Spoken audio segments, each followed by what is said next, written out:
Chamando Brasília em áudio e vídeo aqui na Jovem Pan, uma semana de discussões importantes, reforma da Previdência. Agora há pouco a gente entrevistava o relator da reforma, José Maria Trindade. E os infiéis, hein, Zé Maria?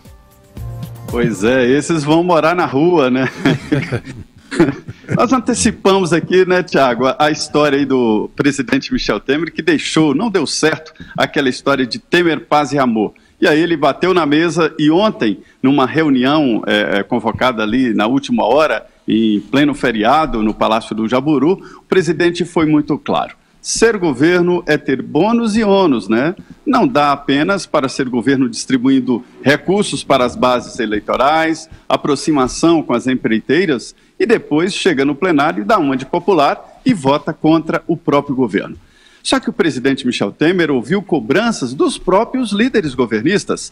Dizem esses líderes de que se o presidente não tiver uma postura mais forte e cobrar dos infiéis já na reforma trabalhista, aí não adianta segurar os pretendentes a votos aí na reforma da Previdência. O resultado disso é que o Diário Oficial hoje sai com demissões de indicados pelos deputados federais. A princípio aí são de 15 a 20 deputados que são da base do governo, indicaram cargos nesse governo Michel Temer e que estão votando contra o próprio presidente. O mais grave é que o próprio presidente Michel Temer é o coordenador político do governo, está ali na linha de frente.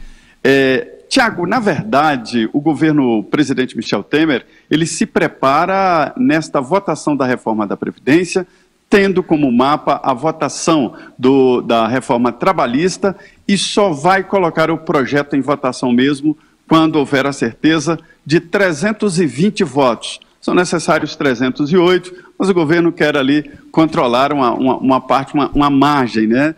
Para não acontecer como no caso do governo Fernando Henrique, que tentou uma reforma da Previdência parecida e por um voto perdeu. E foi o voto do deputado Antônio Candia, do PSDB de São Paulo, que disse que votou errado. É verdade. E depois ele acaba até abandonando a vida política, né? Que foi, inclusive, secretário de Política Econômica do governo Collor, tal.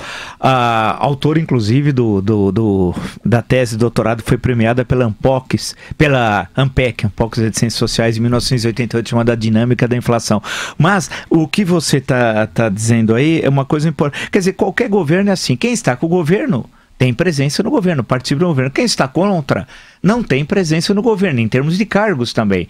Então o que o governo está fazendo é o que faz parte em qualquer governo democrático no mundo. Você não pode estar com o governo só, como você bem disse, com ônus e não com bônus. Se hoje, momentaneamente, essas reformas, até para o problema de comunicação algumas vezes, de informação, elas são impopulares, elas poderão ser populares lá na frente.